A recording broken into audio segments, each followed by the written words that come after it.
It is my great honor now to introduce Alli and Ben. They'll say a little bit about themselves in their drush. We reached out to a congregation in the South Bay who had brought a group of teens to the US-Mexico border on a trip with Tzedek America, which is a wonderful organization that does these sorts of travel trips and experiential education trips with teens. And we were so lucky that they said yes to coming to speak tonight. They've driven at least an hour to be here.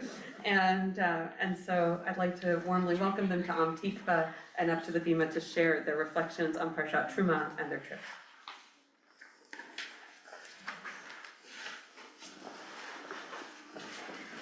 Shabbat Shalom. Shabbat Shalom. So this week we speak about Parshat Truma. So let's recap where we are in the Torah. Moses receives the Ten Commandments. Then our next Parsha, Mishpatim, dictates a series of laws for the people of Israel. And that leads us to today's Parsha, Teruma, which dictates and goes into great detail about the building of the Mishkan, the tabernacle. It begins, "You shall accept gifts from me, from every person whose heart is so moved." With all these offerings, the people can begin construction.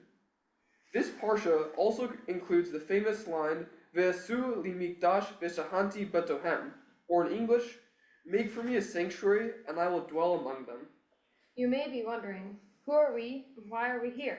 Our names are Alli and Ben, and we have come here for Hadass's Refugee Shabbat at Rabbi Cheva's invitation. She asked us, based on our experiences, learning about how to approach immigration, one of the most complex issues of our time, to approach it not from partisan politics, but from a basis of Jewish tradition.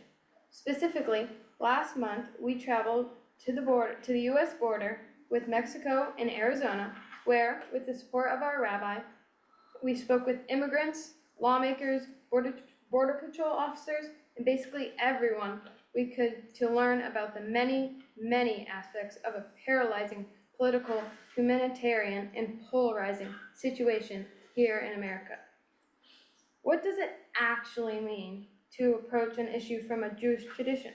All over America right now, people are acting in response to so many issues. But from what values do they act? Why do they do these actions or these responses? Should we oppose them or help them? We could respond as conservatives, liberals, or teens, but all of us believed it was important to learn to respond as Jews. And what a difficult issue. To even begin to appreciate the conversation around immigration, you have to look at the reasons why people leave their home countries. Whether gang violence, climate change, or natural disasters, at the border, a massive black market smuggles people across, the same group who smuggles drugs into the US, though usually in different places. Here in the US, citizens fear the consequences of more open borders. And who pays for the healthcare for these migrants? Who gives them a home where there is nowhere else they can go? Should it be easy or difficult for immigrants to get work? Should civilian militias patrol the border? What happens when political polarization prevents any comprehensive approach or reform? Not to mention, different Americans weigh border security and humanitarian needs very, very differently. These are dilemmas, which occur not when we have to apply a single value, but when multiple values are in conflict. Let me give you an example from our experience. We met an officer of the law who was tasked with preventing crime by securing the border.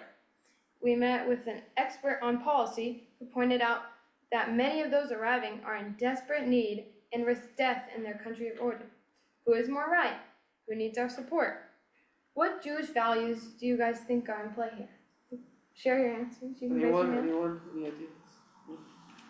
Welcome the stranger. Welcome the stranger. Yeah. Okay. Yeah. Welcoming stranger, yep. Anyone else? Yeah. Tikkun olam. Tikkun olam. Well, welcome the stranger because we were strangers in Yeah. Egypt. Exactly. Yeah, there you go. Okay. Yeah, so you guys are actually right on there. So the first one we have here is Ve'ahavta et hager, love the stranger. This commandment is repeated 36 or 37 times in the Torah, more than any other one. The word ger was translated as stranger by King James, but biblically means foreigner, refugee, migrant, other, alien. We are forbidden to oppress or mistreat these people.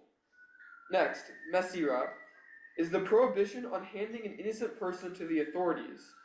This originally applied to only Jews, but in the 19th century, rabbis began to expand the prohibition to all people as well. Dina de Malchuta Dina, the law of the land is the law. Jews have lived as a minority for thousands of years, and we have learned to cooperate and work in accordance with these laws of the countries we are a part of. Finally, Gimilut Hasadim, which literally translates to acts of loving kindness. This can be anything from clothing the naked to visiting the sick. The rabbis teach that this massive category of actions is one of three things that the entire world depends upon. With those values in mind, here's another example. We met people who have claimed asylum, who are documented, and who are here legally, waiting for their case to be heard by a court. Yet, they aren't allowed to work until their case is resolved. With the breakdown of the immigration court system, currently, this means they cannot legally work and provide for themselves or their families for an average of 8 years. Should we offer them a chance to work anyway? How do we apply Jewish values to their situation?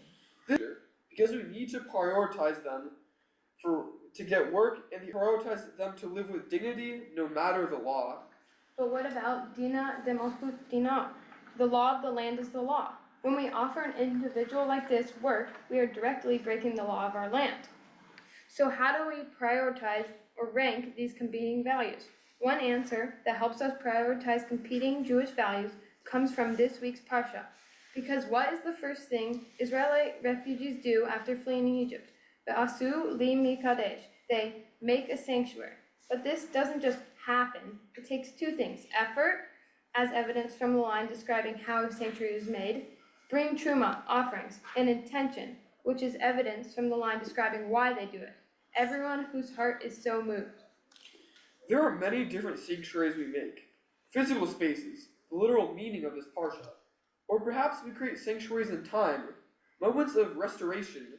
Like Rabbi Abraham Heschel suggested, the places where we find concentrated divinity are the moments that we are, all those whose heart is so moved, have made holy via intention and effort, or perhaps we make the sanctuary out of ourselves. Chaim Joseph David Azuleh, an 18th century wandering rabbi, says, people should strive to train themselves as if they are a sanctuary in and of themselves, and prepare themselves with great reverence to make within them all the vessels of the sanctuary, so that they will be worthy for the divine presence to dwell within them. And this is what the verse means. And let them make me a sanctuary, each person in their body, that I may dwell among them. Make yourselves a kind of example. In other words, we should know that we are each a sanctuary, that we should treat ourselves and others as divine, which makes us each of that mikdash. No matter which interpretation you pick, whether it's a sanctuary in space, in time, or in us, it doesn't actually say that God will live in this sanctuary. It says that the making of this divine space means that God will live within those who create the sanctuary. What's the implication? This parsha helps us prioritize. We should look closely at which values help us create sanctuary, because when we do so, divinity rests within us. We were asked here to speak about our experience. So based on this parsha, we'd like to share with you some experiences of sanctuary we have. I saw a physical sanctuary when I witnessed a church that opened its doors to become a home, literally a sanctuary, for a destitute young woman who had fled certain death with only her child. The church allowed her to live there so she could have a space while she was waiting with no work for her asylum hearing. I saw a sanctuary in time when the group of us spent a morning with effort and intention distributing donated clothing to the families who had arrived here with nothing but the clothes on their backs and their cell phones.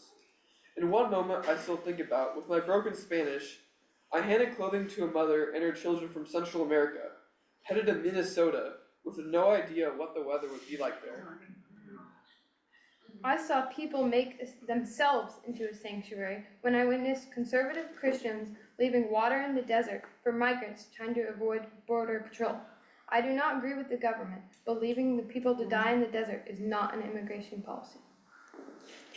This shul, we have learned, is in part the spiritual descendant of German Jews who fled the Nazis and went to the only place they could get a visa, Shanghai, before they finally landed here.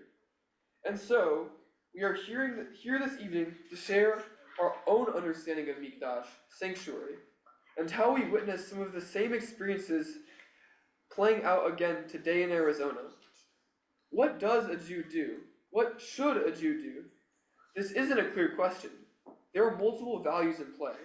There are safer options. We can be outraged, as a pundit once said, "My grandparents didn't travel 4,000 miles across the Atlantic just to see this country overrun by immigrants." Or we can look at our own experiences, our own history. For thousands of years, the only Jewish home has been the books we carried. We have been nomads of the word, harried across the pages of history. We learned to make a sanctuary in a desert or even here in America. Why not offer that sanctuary to others too? Shabbat Shalom. Shabbat. Alli and Ben, Yasher Koach, thank you so much for coming tonight to not just share your experience, but share your wisdom. You've taught us so well and really brought Refugee Shabbat home for us. So thank you, thank you, thank you.